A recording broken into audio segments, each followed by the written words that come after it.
All right, we need to interrupt our regular schedule for a Code Ninja security advisory. Now, this isn't just another breakdown. This is an urgent public disclosure about a critical vulnerability that, frankly, needs your immediate attention. So let's get right into it.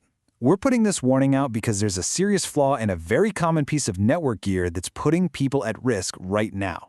The crazy part? This vulnerability has been hiding in plain sight for years, and the threat is absolutely real. Okay, so the official designation here is CVE-2025-14737. Now, for those who don't know, CVE is just the standard way we track these security flaws. This one is a particularly nasty type called an OS command injection. To put that in simple terms, it means an attacker who's already on your local network can trick the device into running their own malicious code. And once they do that, they effectively own it. Okay, this is the crucial part, so listen up. You need to go check your hardware. If you're using a TP-Link WA850RE Wi-Fi extender, you need to check the version. If it's a version 2 running firmware 16.05.27 or anything older, or version 3 running 16.09.22 or older, your device is vulnerable, period. So, you might be thinking, why should I be worried about a simple little Wi-Fi extender? Well, the answer is all about the potential blast radius, how severe this is, and what it could mean for your entire network security. And here is where the story gets really interesting.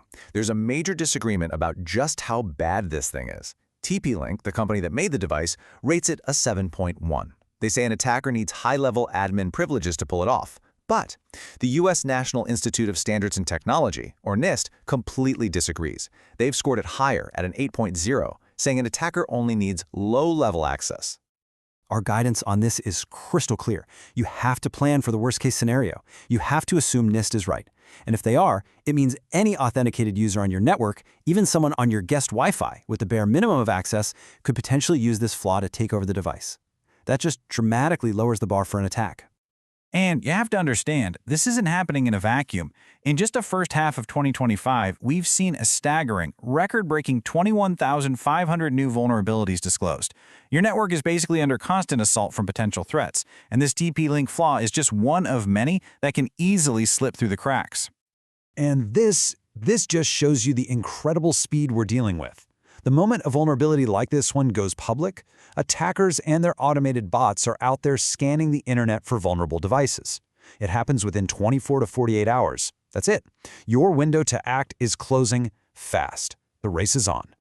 We are telling you all this so that you can win that race. It's time to stop analyzing the threat and start taking direct action.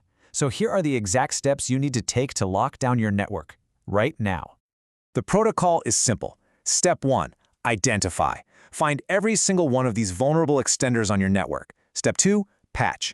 Go directly to TP-Link's official support website, download the latest firmware, and apply it. And step 3, isolate. If for some reason you can't update a device, you have to get it off your main network. Put it on a separate guest network or just unplug it and get rid of it.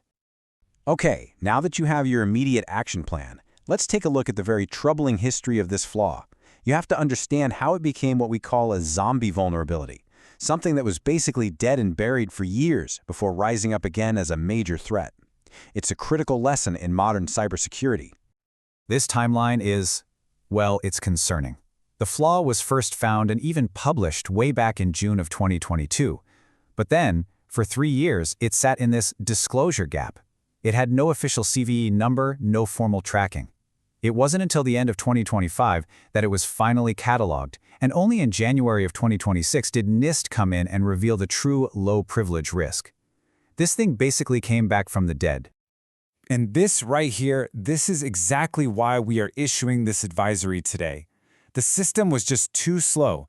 As security researchers, our ethical duty is to the public. When a credible threat exists, you, the user, have to be informed so you can protect yourself. Waiting around is just not an option anymore. So let's zoom out one last time. Because this single incident with one TP-Link device isn't just a one-off thing. It is a perfect snapshot of the new battlefield in cybersecurity and the systemic risks that we're all facing. Look, attackers are shifting their focus. They're increasingly going after the devices at the edge of our networks. Our routers, our smart home gadgets, exactly like this Wi-Fi extender.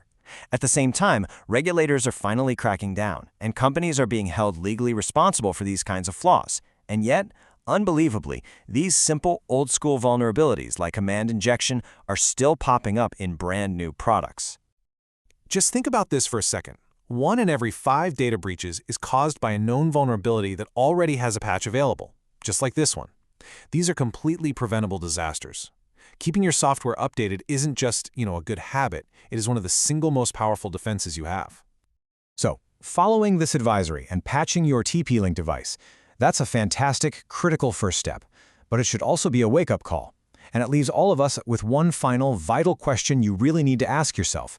Now that you've dealt with this threat, what other forgotten devices, what other zombie vulnerabilities are hiding on your network, just waiting to be discovered?